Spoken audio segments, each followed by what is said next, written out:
The Nerdcast Empire is on the air. We are back with another week of podcasting excellence here on the Hard Rock Empire. It is Sunday, November 23rd, the last episode before Thanksgiving here in the U.S. I'm Matt in the studio. Great to have you along with us.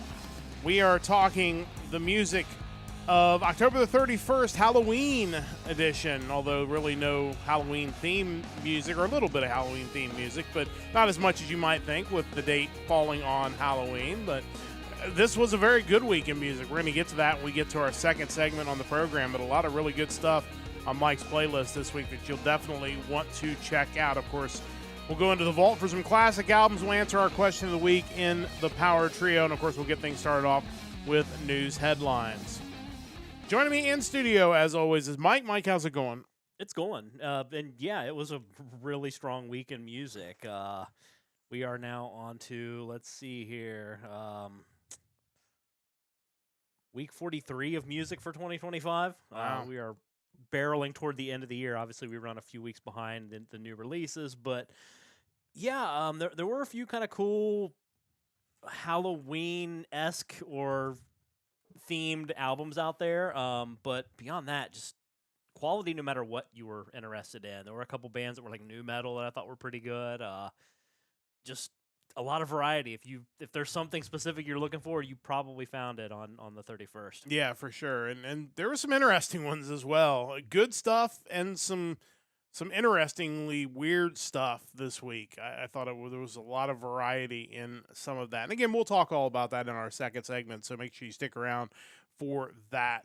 We'll get to news headlines first, as we always do. And just something that comes up a lot, we get festival lineups. We tend to just kind of run them out there. And they're always a little bit interesting to me when it's the same festival company that runs Sonic Temple, because you just can't help but compare and contrast lineups when that happens. So the first story today, just a brief discussion on Welcome to Rockville. The lineup has been announced for that. Of course, that is in at the Daytona International Speedway from May 7th through the 10th of 2026. It is the 15th year of that big event. Guns N' Roses and Foo Fighters have been added as headliners to go along with Bring Me the Horizon and My Chemical Romance. Obviously, some overlap there with Sonic Temple. 160 bands, 5 stages, running Thursday through Sunday in Daytona and Daytona Beach, Florida. I have the full list on the article, so we won't run down every single band. If you want to know if your band is playing, you can go down this list because there's a very extensive list here. But I know you've had a chance to just kind of take a general look at what this festival holds. Any kind of thoughts about how it kind of holds up compared to Sonic Temple? Yeah, it's interesting. Like you mentioned, there is some overlap in the headliners. So really kind of how you feel about it, especially if you're looking at a festival like Sonic Temple compared to Welcome to Rockville, is really, how do you feel between, Shinedown and Tool versus Foo Fighters and Guns N' Roses? I mean, to me, someone who's more into the Guns N' Roses of the world, I kind of feel like, kind of how Sonic Temple had Metallica this year, I feel like Welcome to Rockville kind of blew out the budget for the headliners this time around. Yeah, and I don't know if that is one of those things that, because obviously, Danny Wimmer owns all of these different events, if there isn't just like a rotation of, okay, this year we're going to really put the big money here, and this year we're going to put the big money there. Just because, as we've said over and over again, like, you can't have the biggest ever lineup every year. It's just not. No, it's not possible. Bands just aren't available. Money-wise, it may not make sense. So, it's just kind of one of those things that you're going to have cycles of those sorts of things. And looks like we have an ad early in the program today. So we'll continue to talk about this, and we'll kind of finish up the thought on the other side of this ad. Of course, ads do run on Twitch. And, of course, if you don't want those ads to run, you can use your Prime subscription to kill those ads. Obviously, if you're seeing ads, you're not going to hear me pitch that. So we'll talk more about that on the other side of the break. But, obviously, location probably has something to do with it as well. I'm sure Daytona is, you're talking about. They're pulling bigger numbers than. For sure. historic Crew Stadium in Columbus, if I had to guess. And while this is a little late for the spring break crowd, this probably plays into the just getting done with the college year crowd in mid-May. People may be looking to get their first vacation in of the summer before it gets too hot in Florida. Yeah. May already be pushing it, but I could see where this would be a big lineup. And, again, it's a lot of the same bands. There are a few different ones, but overall it looks like a really solid lineup, and you would expect that for its 15th year. Yeah, you mentioned the overlap and just kind of me eyeballing a list of bands. If you want to see Godsmack, Black Label Society, Offspring, Motionless in White, Lamb of God, Cradle of Filth, Yellow Card Stain, Breaking Benjamin, Atreyu, going to be at both festivals. Yeah. So, and again, with 160 bands and a similar amount at Sonic Temple, there's obviously going to be overlap. A little bummed that Welcome to Rockville isn't getting like Megadeth, Anthrax, In Flames, Stone Temple Pilots. I mean, Yeah. those are four of the bands that kind of jumped out more at me when I saw the Sonic Temple lineup come out, but still plenty to see. There's no doubt about that. Yeah, for sure. And again, check out the link in the chat. You can take a look and see what bands are going to be there. And again, we did just have an ad on Twitch. If you're watching us on Twitch, we do have ads that run. They run about every 15 minutes or so. We do try to space out the content so there's no overlap with the ads. That first early ad sometimes kind of gets us, but it's generally during our news segment. But again, you can use your Prime subscription to subscribe to the channel. Doesn't cost you anything. You get one of those per month on Twitch if you are a Prime member, and that way you won't have any ads. Obviously, if you want to subscribe to the channel regularly, we would certainly be grateful for that as well. But the Prime subscription will also take care of it. But again, if you just want to listen to us on Twitch, or if you're on YouTube, no worries. Again, you won't miss a thing. We'll be sure to hold up the content for you. But yeah, definitely check out the article from Blabbermouth if you want to see more about the Welcome to Rockville Festival coming up in May in Florida. The other news headline is a tour. We do try to run tour news when it is kind of noteworthy, and I think this one certainly qualifies. Again, a story from Blabbermouth that Motley Crue has announced the return of the Carnival of Sins, a major 2026 North American tour. It's the 20th anniversary of Carnival of Sins tour and the 45th anniversary of the band. And they have announced that Tesla and Extreme will be coming along with them on this 33-city tour in North America. This is always interesting. Motley Crue comes up a lot. Chris isn't in the chat just yet. Of course, he was down in Cincinnati today to watch New England beat Cincinnati in football, but hopefully he'll drop by a little later because he usually, anytime Motley Crue is mentioned, he definitely has some comments to say about that. But much has been made about Motley Crue, kind of the state of the band, what kind of sound, what they're going to sound like. But having Tesla and Extreme on the act certainly, to me, and I'm sure it will be to you, certainly makes me a little more willing to take the risk that maybe Crue isn't quite 100% when you know the undercard acts are going to be really good. Yeah, that's definitely a solid undercard. And I think even if Motley Crue doesn't necessarily sound great, they'll put on an interesting show. They're always good for that. I remember 25 years ago now having seen Motley Crue with Megadeth when they did the Maximum Rock tour. And it was such a weird contrast because you had Megadeth who played first and no frills, not much in the way of pyro, just them on stage playing. And then the stage set that they erected for Motley Crue and all the lights and pyro, it was like you were watching just two entirely different concepts. It was just like one was about the music, one was about the spectacle, which both were entertaining for sure. But having seen Extreme recently, I know they're solid, and I haven't seen Tesla. I don't know if I've seen them at all, to be honest, but certainly not recently. But they're a solid band, so I doubt they'll disappoint. I was kind of looking on Ticketmaster's website because I feel like one of the attractive things about bills like this, where you kind of had a few legacy acts banding together. I think back to all the old Poison concerts from the early 2000s, where it was usually 4 hair bands touring together, was kind of the affordability of it, where you weren't paying a crazy amount of money to see these bands. And if what I'm seeing is right, I mean, you can get lawn seats for $50, which isn't bad at all, really. No, honestly, I think That's at Riverbend, I should say. Yeah, Riverbend. Obviously, check your local venue. They will be coming to Cincinnati, I believe, in August of next year. But, $50 to get in the door just to hear the bands. Honestly, I think that's Yeah. a great deal. They go That's up from there. It looks like about 100 for pavilion seating, but in this day and age, that doesn't seem too extreme, really. right. Obviously, 50 plus the probably $40 in fees on each Yeah. ticket. So you're probably still looking at close to three figures for that. But still, I think that's a pretty reasonable price overall. If I paid $100 to get in and Extreme was the only band I got to see, I would probably still feel pretty good about that. They were amazing in concert. Definitely encourage you to see them if you haven't. And Tesla and Motley Crue, obviously, Mike said Tesla. I've never seen them live, but my guess is they'll put on a good show. And again, Crue, it's going to be a spectacle, Yeah. even if it's nothing else. And hopefully they do well. A couple other notes from that article. Just wanted to mention $1 from every ticket is going to be donated to ASAP, the After School Arts Program, through the Motley Crue Give Back Initiative. So that's They don't great have to hurry. see. They can do it as whatever time frame they want. It doesn't have to be as soon as possible. Right. That's obviously it might not be good before the tour gets canceled or something. I don't know, but obviously that's great to see. After School Arts, always something that needs support. And the tour announcement coincided with Motley Crue's Theater of Pain 40th Anniversary Deluxe box set, which has come out. So if you're looking to pick that up, if you want the deluxe edition, you probably should get on that. Those things tend to sell out pretty quickly.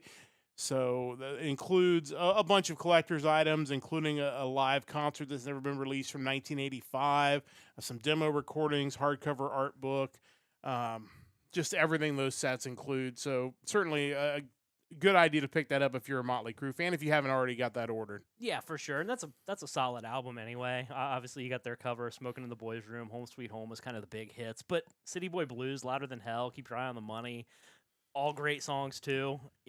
I think sometimes people hyper-focus on something like Dr. Feelgood as an album, but Theater of Pain was solid.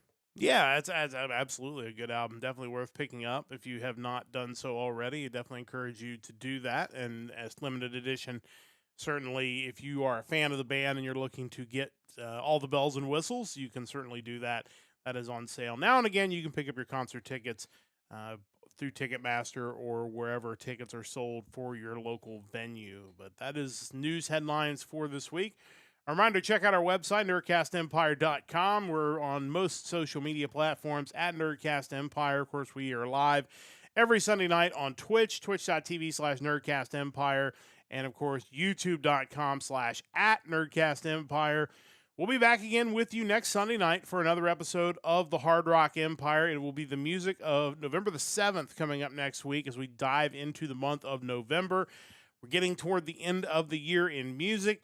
And excited to see what the month of November has for us. That will be episode number 93 of the Hard Rock Empire and episode number 196 of the Nerdcast Empire as we close in on 200 episodes of the podcast overall.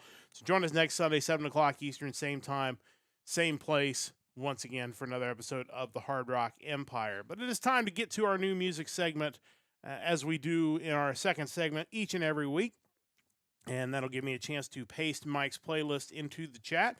Mike will go through and he will try to find all the new releases for a given week based on the sources he pulls from. This given week, in this case, was October the 31st.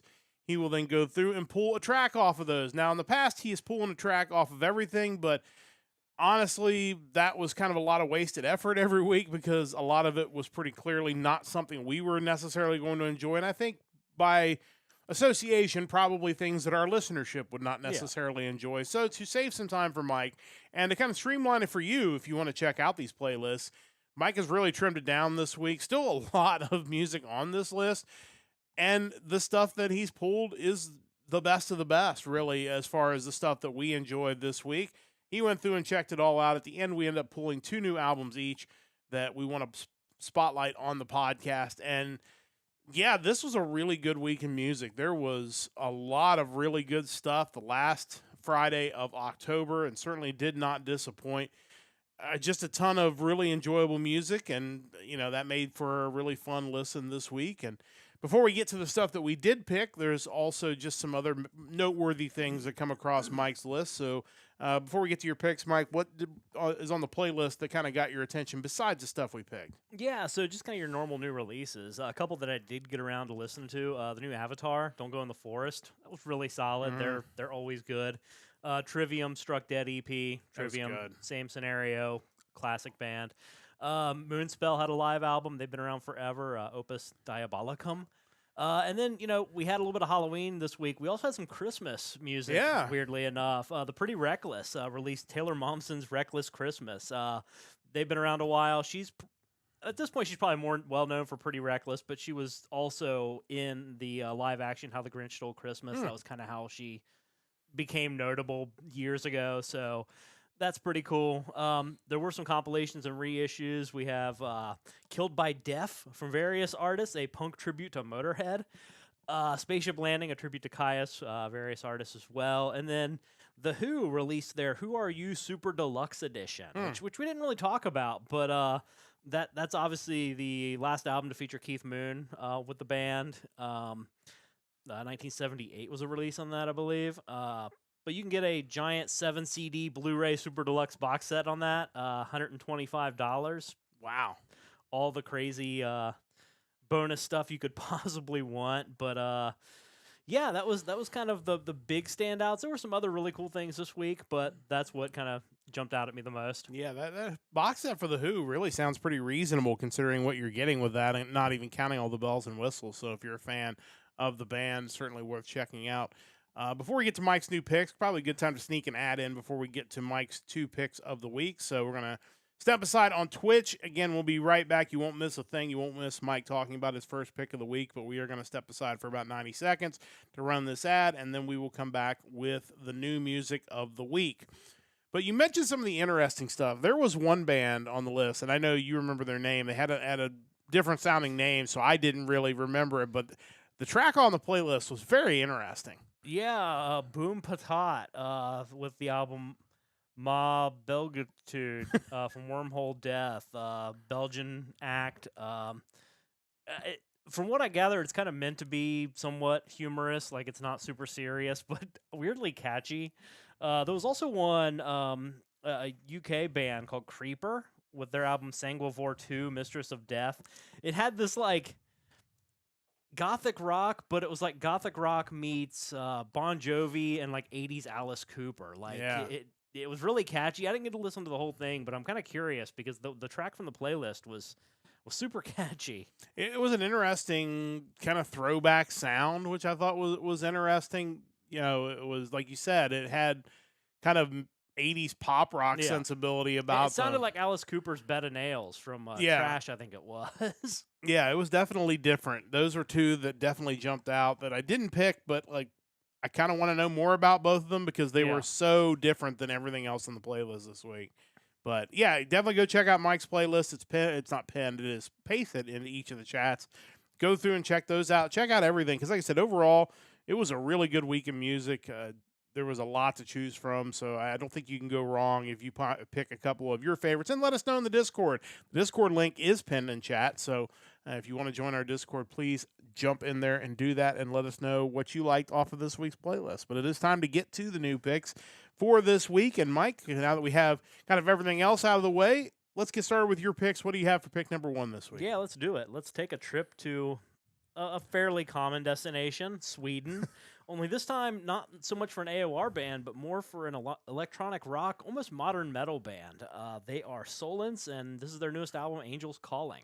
Yeah, this was definitely not your typical AOR sound. We're going to get some of that out of this country in a little bit. But yeah, this was definitely a little bit different. It's not, but I think there's a certain commonality, and I think you find it a lot with Swedish bands where there's a pop sensibility and just kind of a focus on melody that you don't always get, especially in modern metal from other places. But this is their 5th album. The band is made up of Marcus Videsodder on vocals, David Stroff on guitars, David Vikingson on drums, and Johan Svard on keyboards. It mentions it on Wikipedia, so I did a little research looking at their YouTube channel, and these guys kind of started out just busting out metal covers of different songs. If you go onto their YouTube, there are videos going back as far as 2014 of covers like Warriors and Believer from Imagine Dragons, Immortals from Fallout Boy, Queen's The Show Must Go On, Megalovania from Toby Fox, the guy who did the music for Undertale, and Toxic from Britney Spears, among others. Wow.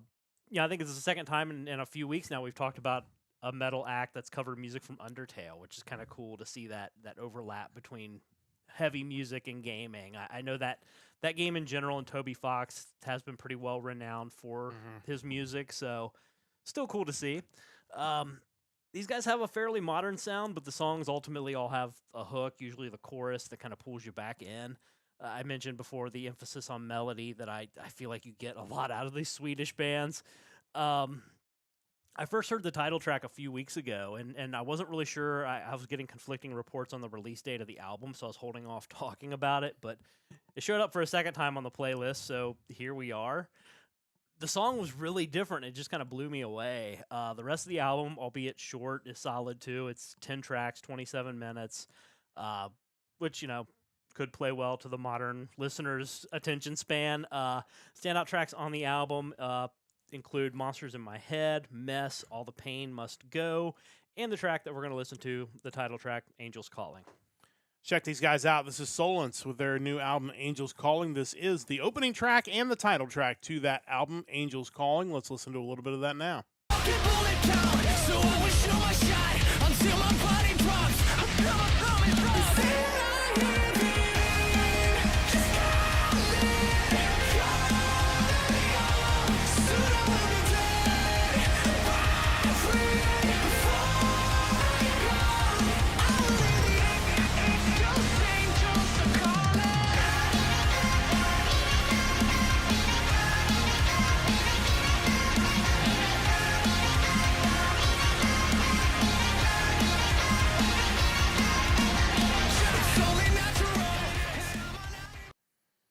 Yeah, what an interesting sound. It's funny. There's definitely some early 2000s rock vibes there, kind of that punk rock metal. Post-hardcore. Yeah, that was definitely the noticeable. But again, there's a melody to it that is different than a lot of the bands that came out of that era.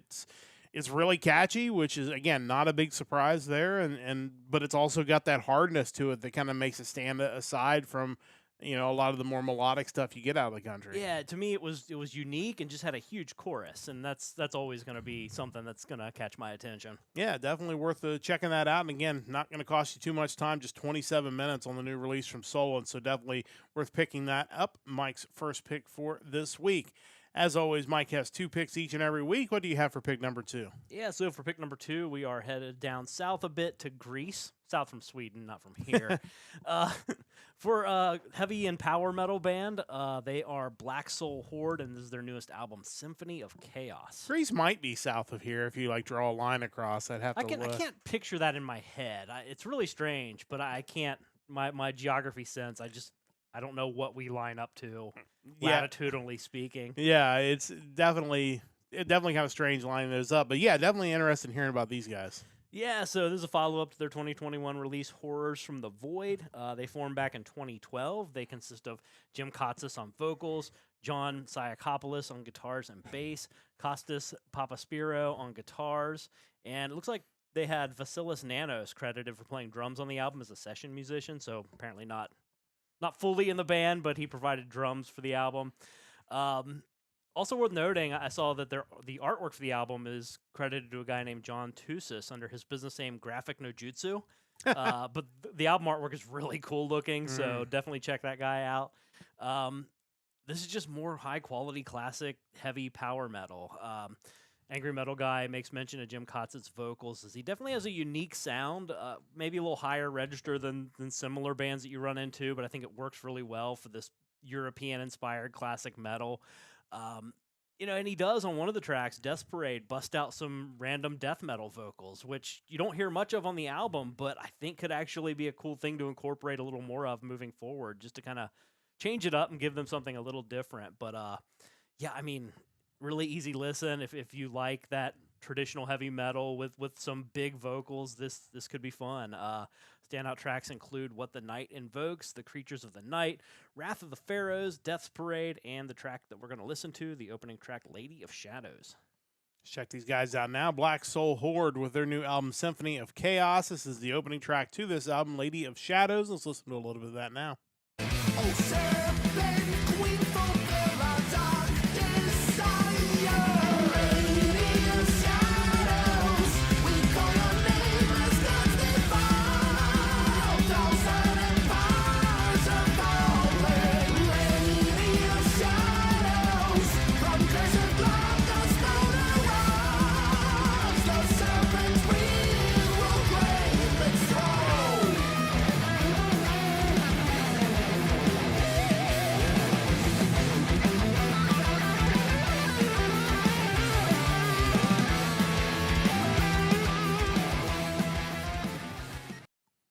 Well, one thing that's really noticeable, obviously, right away is the speed of the guitars. Oh, yeah. There's definitely some musicianship going on out of the guitars, which really drives the whole thing.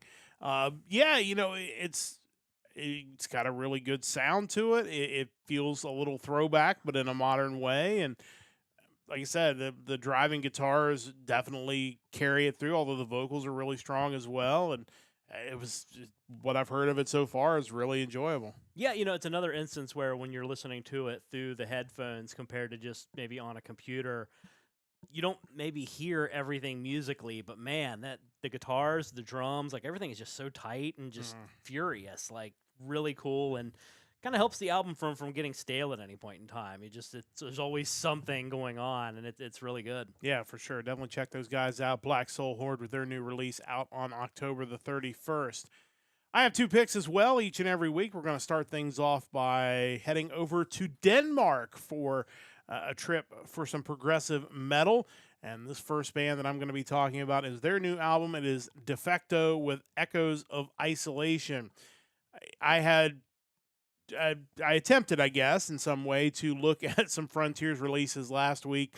There were some other things that kind of spoke to me more, so didn't jump on the Frontiers bandwagon, but Defecto was able to get me back on the bandwagon this week. This band was formed in 2010. This is their fourth full-length album, the first since 2020's Duality. Nicholas Sana, who we have talked about on this podcast before, is the vocalist and the guitarist of this band. He is joined by Frederick Muller on guitars, Thomas Bartholin on bass, and Morten Gade Sorensen on drums. It's a Copenhagen-based metal band formed in 2010. It was formed by Sana, Muller, and Bartholin. This is an album that the band is calling personal, intense, and introspective. A concept album exploring the haunting landscape of mental illness and psychological struggles. Sana said that each song inhabits a different psychological struggle: insomnia, schizophrenia, OCD, PTSD, paranoia, dissociation, trauma, giving voice to war within. So it's a little heavy, like both heavy in sound. Sounds happy. And heavy in tone. And I think because of that, it is a little bit harder than your typical Frontiers release. I think that's what it made it stand out over maybe some of the recent Frontiers releases we've had on the list. Obviously, Sana's got great vocals. The music complements him really well. It's just a great hard rock album with some progressive elements in there, but I don't think the progressive elements really overtake the songs in any way. Overall, it's just a really good listen. Standout tracks include Eternal Descent, Eclipsed by the Void, Heart of Fire, and the song we're going to listen to on the podcast is Sacred Alignment. Let's check this out now. It's Defecto with their new release, Echoes of Isolation. This is the third track off of that album, Sacred Alignment. Let's listen to a little bit of that now. It's not a choice, it's all I know. I'm caught in the cold, locked in design. Sanity is mastered in the lines. Oh, so many thoughts I cannot unwind. It's not a choice, it's not a game. A fire must consume.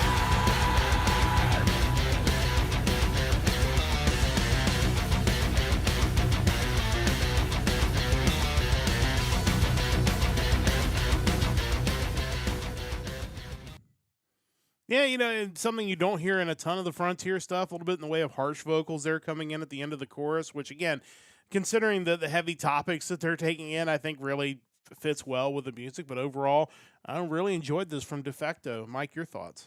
Yeah, I think that's kind of the distinction between these guys and a lot of the Frontiers acts where, I love Frontiers, but a good amount of their roster are kind of those like AOR, maybe legacy acts or artists that come in and they don't really sound like this. So it's good to see Frontiers actually incorporating more of these kind of still hard rock, still melodic, not black metal by any means. Yeah. Still fairly ear pleasing, but it's definitely good to hear.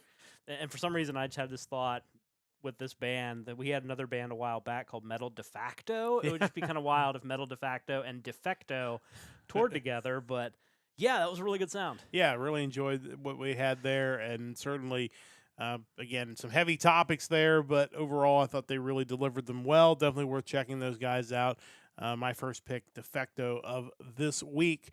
I have 2 picks as always. A little more melodic with pick number 2. We are headed to Sweden once again, but this again a little bit more on the melodic side than Mike's earlier pick from the country. This is Sarayasign with Shadows of the Dying Light.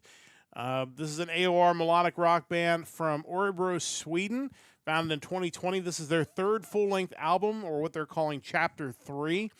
The band describes their sound as a cinematic hard rock experience where orchestral grandeur meets modern rock and metal with striking precision. So, yes, I can't disagree with that after listening to this. The band is made up of Stefan Nyqvist on vocals, Jesper Lindberg on drums, guitars, and keyboards. He is credited as the, quote, founder and visionary of the band. Peter London on guitars, and Daniel Likalev on bass and keyboards. This album, it feels like a band that's really coming into their own. The sound is very polished. It's got an edge to it, but it's not quite as hard as maybe the first pick I had, but maybe harder than your typical melodic metal album. The songs are catchy without being overly repetitive. It's just a really solid album. These guys have an interesting vibe about them. Each of their albums has been like Chapter 1, Chapter 2, Chapter 3, and based on that one sentence, there's a lot more that they go into about describing their band and their mission that's maybe even more over the top, as you typically get sometimes with these AOR melodic metal bands. But overall, the important thing is it was a really good album beginning to end. Got a great sound, and kind of looking forward to seeing this band continue to progress, because I feel like in album 3, they've really hit something here. Standout tracks include Worlds Apart, Shadowlands, Watching It Burn Away, Shades of Black, and the song we're going to listen to on the podcast is One Last Cry. Let's check these guys out. It's Sarayasign with Shadows of the Dying Light. This is the 7th track off of this album, One Last Cry. Let's listen to a little bit of that now. Now won't you tell me what you've seen there in the dark? Is there endless pain and sorrow? Might be there but gone tomorrow. Tell me how to breathe under the stars. This is not goodbye, we're strong enough for one last time, one last cry.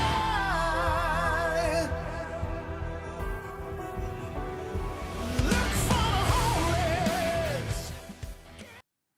Definitely some haunting like sounds in this music, which definitely makes it a little bit different than some of the other stuff. One thing I should note, even though they're not technically listed as a progressive act, this is an hour and 7 minutes for 12 songs, so a little bit on the longer side.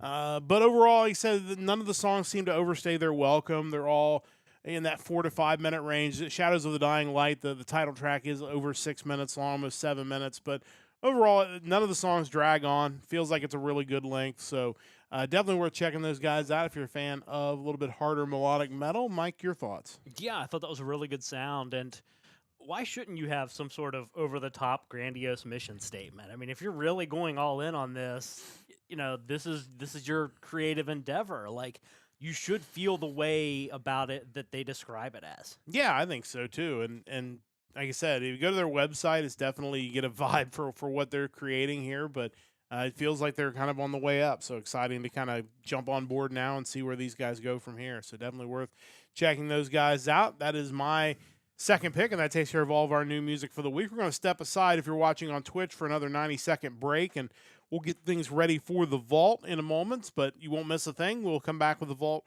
in about a minute and a half's time. And if you're watching on YouTube or you're subscribed, you're just going to hear us ramble for the next 90 seconds. So make sure you stick around for that, and we'll get back to the program in just a moment once we get through this next ad break on Twitch. But it was, like I said, really good week in music this week. And, I'm kind of curious because one thing we noticed last year in doing the podcast is when we started getting into the end of the year, the release schedule got a little bit thinner. So I'm really curious as we start getting through November and December what this looks like for 2025. Yeah, so no slowdown as of yet. I noticed on the playlist or on the spreadsheet, I haven't put together the playlist yet. We're looking at like 113 items. So Okay.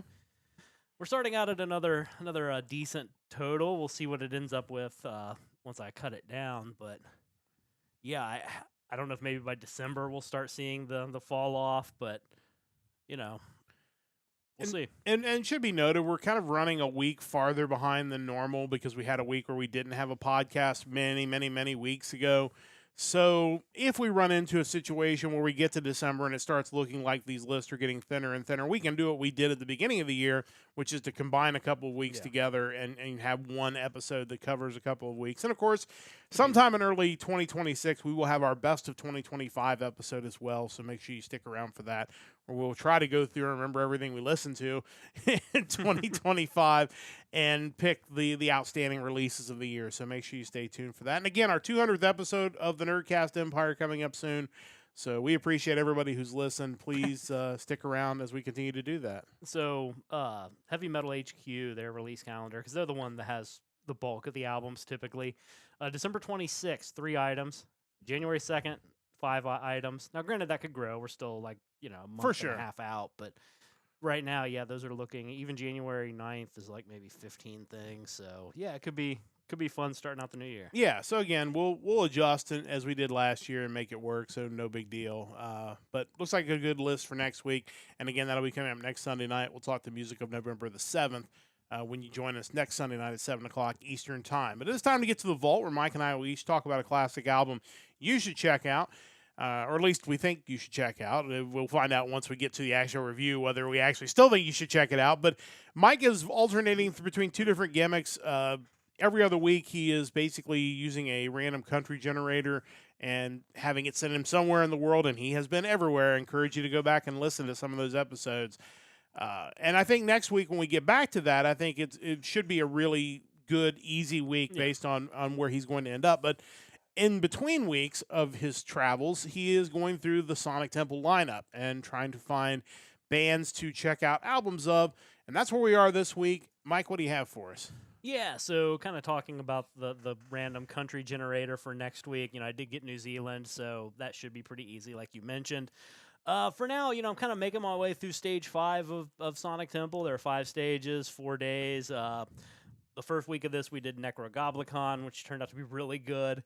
The 5th stage on Friday is kind of different. You have a lot of kind of legacy acts. Obviously, Zakk Wylde's Black Sabbath thing that he's doing, Seven Dust, Static X, Dope, Powerman 5000, Mushroom Head, Soil, and Flaw. So chances are I was going to pick something that I was at least somewhat familiar with the band on, at the very least. I did see that one of these bands, if not multiple of them, the one I checked happened to have a 2024 album. So I figured, hey, I'll give it a shot. And as a result, today we are talking about the latest release from Powerman 5000, their album from 2024, Abandoned Ship. Yeah, I was kind of interested to hear how this would go. Powerman 5000 had a couple of big hit songs back in the day, and they're still out there getting it done, obviously, because they're going to be at Sonic Temple. But I'm kind of curious to see what their latest release might have sounded like. Yeah, and as was I. So this band in general, they kind of got on most people's radars with Tonight the Stars Revolt. Came out back in 1999. I do remember the prior album, Mega Kung Fu Radio. I don't recall it really resonating with me, and I also wasn't aware back then that it was actually a reissue of their indie debut with bonus tracks. So, oh well, whatever. 1999's Tonight the Stars Revolt had some To me, all-time classics of that industrial / new metal genre. You had Supernova Goes Pop, When Worlds Collide, Nobody's Real, Tonight the Stars Revolt. After that, I remember the album Anyone for Doomsday leaking online because in the early 2000s that happened a lot. But it had a couple decent songs too that kind of stood the test of time. Dangerous Go, Bombshell, obviously, which was used in WWE for years. 2003's Transform had some decent tracks that I liked as well. Theme to a Fake Revolution, Free, Transform. So, they had some really hooky, catchy stuff over the years. And, I kind of dropped off of them after that. So fast forward to 2024, and here we are with Abandoned Ship, their 11th studio album. Some of the reviews I read on this album, one from Soundsphere magazine, quote, "It appears that in the last quarter century, Powerman 5000 have only gotten more generic." New Metal Agenda, quote, "The last couple of Powerman 5000 albums have felt rather samey, with a couple of gems to be found. There's only so much to get excited about for this difficult launch of a disc." Wow. And finally, Regen Magazine. Abandoned Ship is probably a more prophetic title than was intended. Wow. Yeah. So I was a few tracks in when I looked up these reviews because I was kind of curious, like, is what I'm feeling legit or am I off base here? I'm probably not going to be as harsh of a critic as some people because that's just not me. But honestly, I think my issue with this album goes back to what I love about their hits over the years. I think you had this quirky industrial new metal thing going on, but huge choruses. You think Supernova Goes Pop, When Worlds Collide, Nobody's Real, just Bombshell. Like, the choruses just hit you in the face, and that was what I loved about the band. That just isn't really happening here. One of the tracks on the album, 1999, is a good example. The song's fine, but it almost feels like they've extracted the chorus from it. You just keep listening and listening, and this feels that way with numerous tracks on it. You just keep waiting for something to happen, but it never really does. And that's a creative decision. I'm just kind of curious, like, when a band is so capable of writing these just big hooky choruses, why did you decide not to do that this time? It wasn't on the YouTube music version of the album, but on the normal release, they did have a re-recorded version of Bombshell, which was totally fine. That song's fine. Standout tracks on the album, I guess, include Invisible Man, 1999, Bloodsuckers, This Is a Life, Places for People That Scream. It's interesting because you listen to the album and you think, man, these guys still can do it. Like, they sound fine.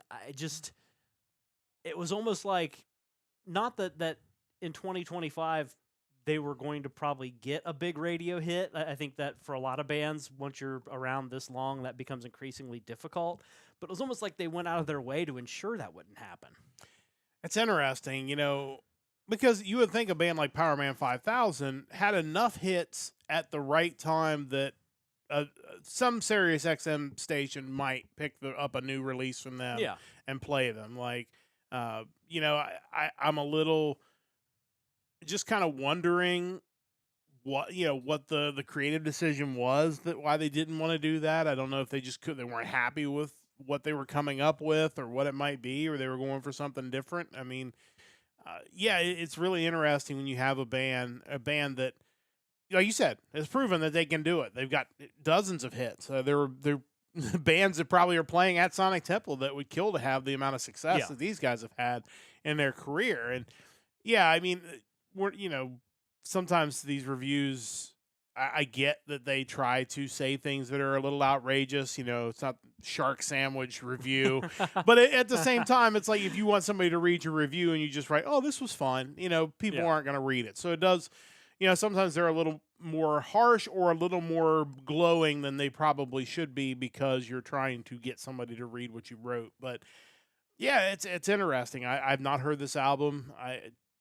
Obviously not maybe selling it on, for that I need to go listen to it, but it's an interesting thing because I feel like there's nothing wrong with what they have on the record. They just forgot to put the choruses in the songs. Like, I feel like if they had a couple really like catchy, hooky, like bombastic choruses, I would feel totally different about this. And, there's probably a bigger discussion to be had about the creation of albums in 2025. We talk about it all the time. Songs are released to stream now. Yeah. Sometimes you just basically end up taking a handful of songs that have been released as singles and now throwing them all together in an album almost as an afterthought. Because in the past, when you're constructing an album, even if you didn't think it was going to get on the radio, you still had those one or two songs you're like, these are radio songs. Maybe radio isn't going to pick them up in 2025, but these are the anchors to the album. Yeah.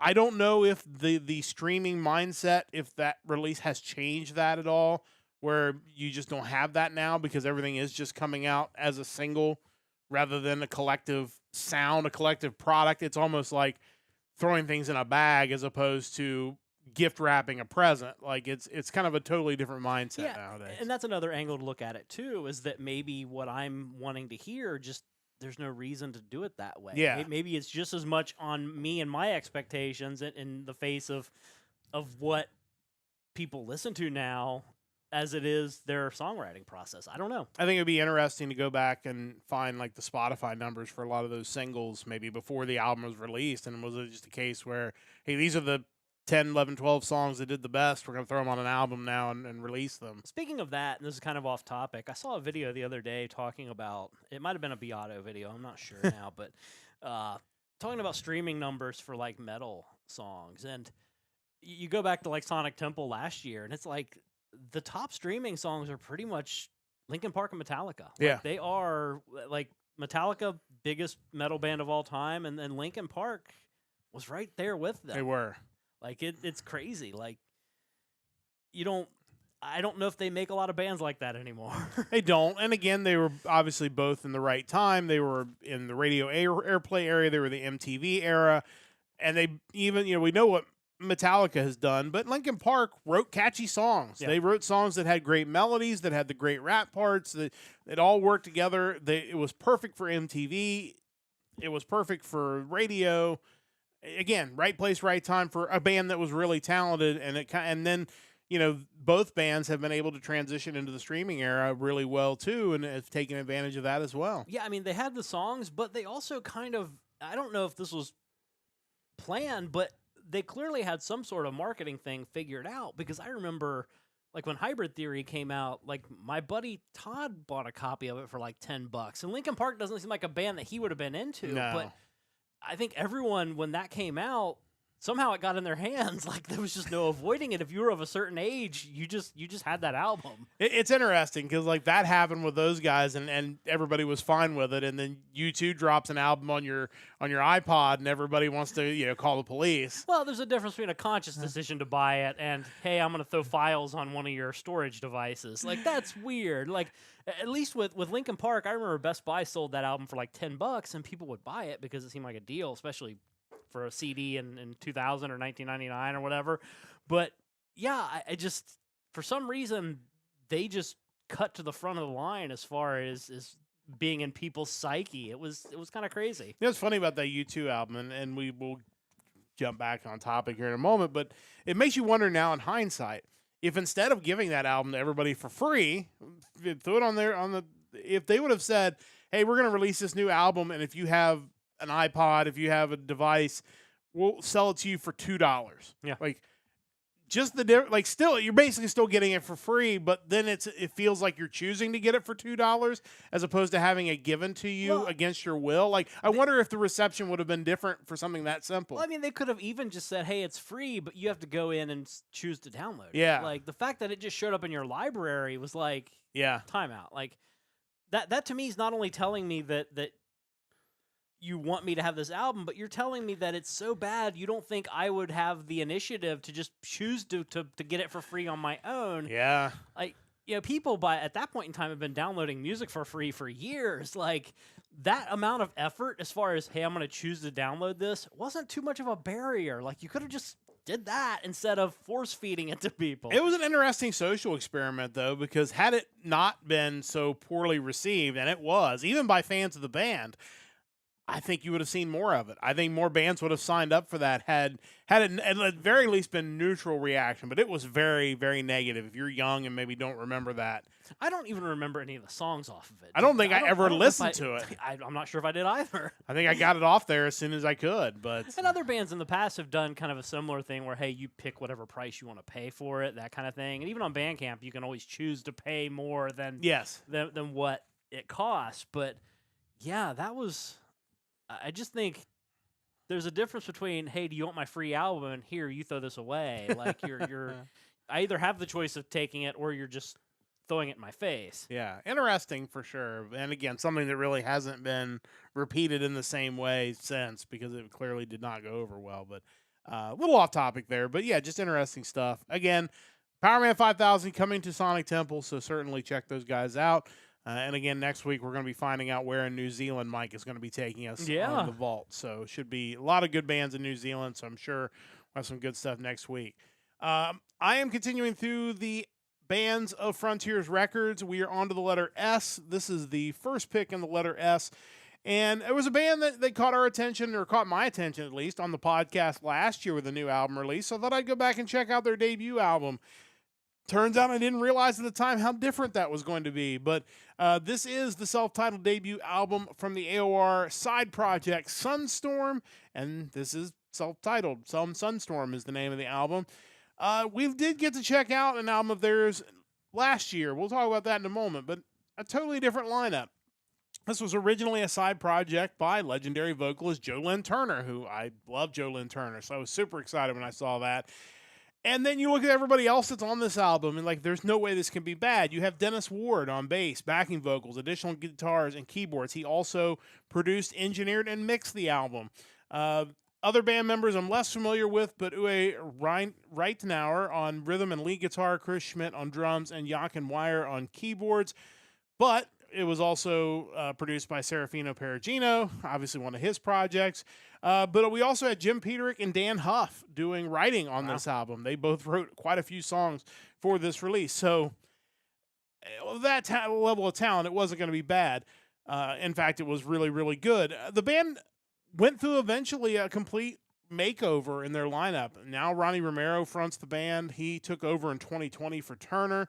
Has basically brought in an entire different backing band.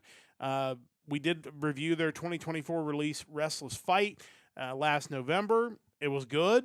It was good enough to get picked. But this obviously sounds completely different because everybody else involved is completely different. Obviously, it's great. Joe Lynn Turner, one of the best metal vocalists of all time, in my opinion. A guy who has done it all with so many different bands.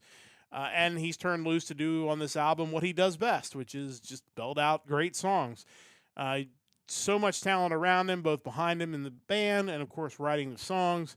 It was going to be really good. Kind of a bummer that this collective of people couldn't stay together. I would have loved to have seen a bunch of albums come out from these guys, but that seems to be what happens sometimes. These super groups that Frontiers puts together is guys get busy with other projects or just have a difference of opinion and kind of spin out. It's just weird that it's just a total line change from the original group. But it's definitely one of the stronger Frontiers albums I've listened to in the time I've been doing these vault picks for Frontiers, and I encourage you to check it out. It's good beginning to end, but if you have to pick standout tracks, Keep Tonight, Fame and Fortune, Heart Over Mind, and This Is My Heart. What else can you say? Like, there's just far too much talent on this album for it to be bad. Just some of the best that Frontiers has all coming together to make a really great album.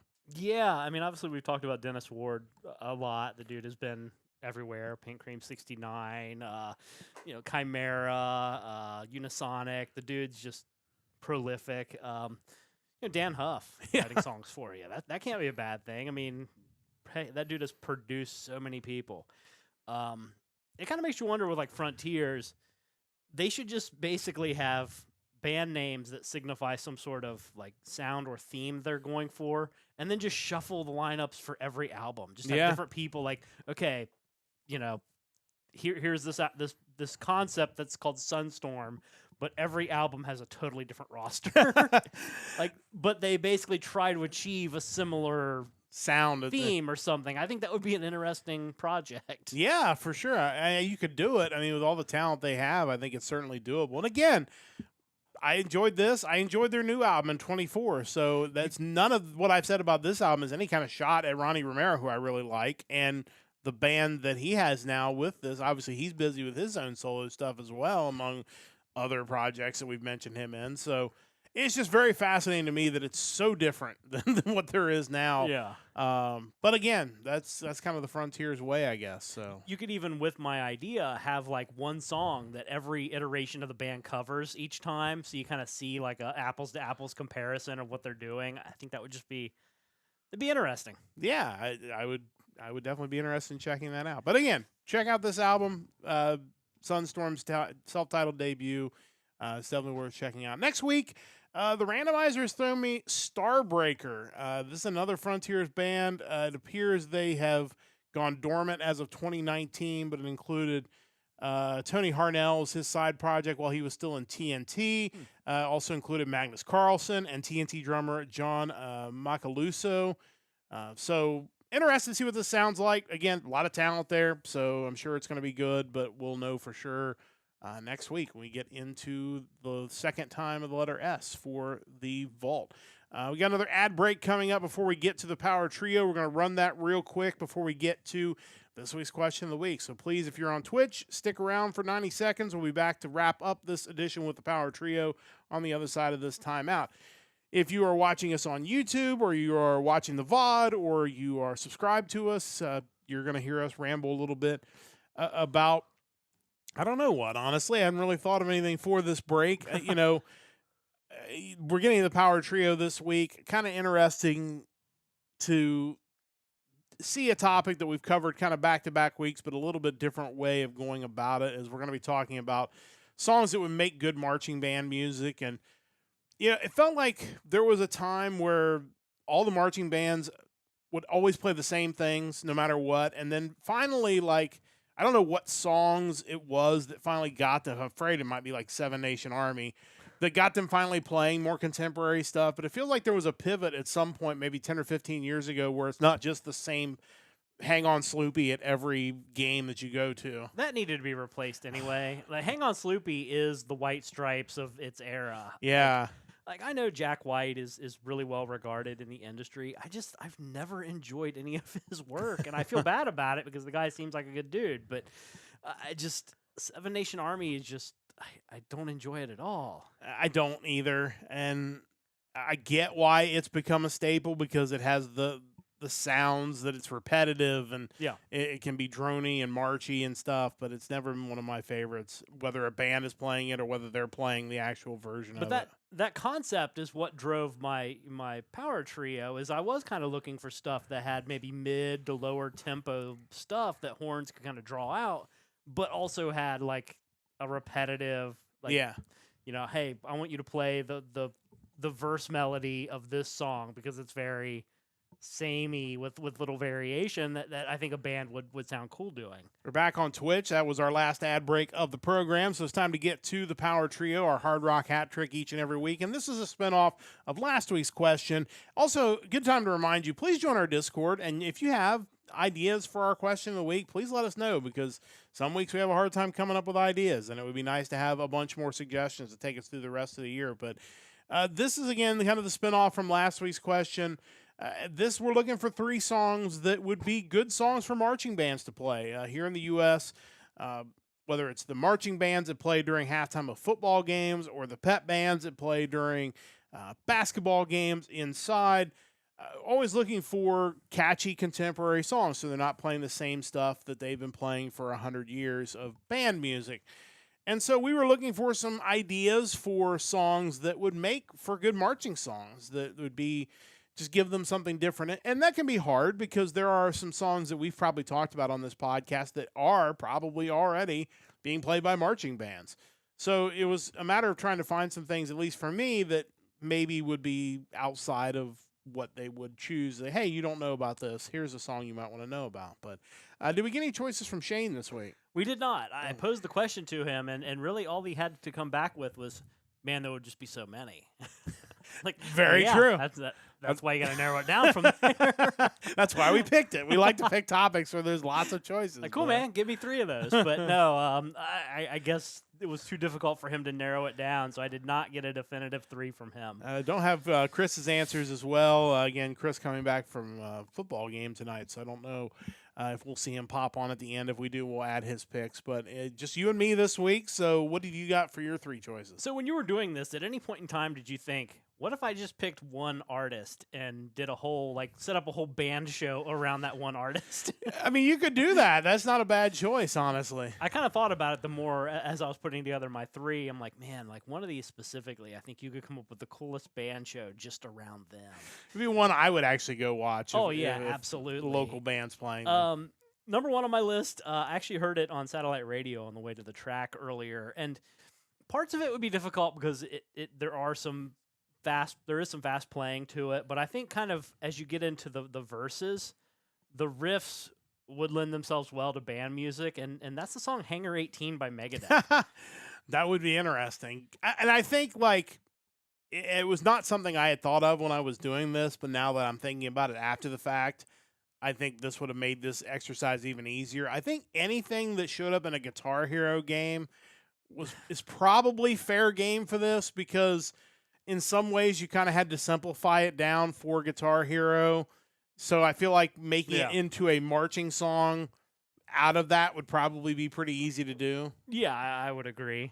But yeah, with that song, just kind of the verse line where it's like, na na na na na na, I think that would work. Number 2, another classic metal song from Diamond Head, Am I Evil? Oh, yeah. I think the intro melody that they have going on before it kind of gets into the main part of the song, the dun dun dun dun dun dun dun dun dun dun, I think that would be really cool.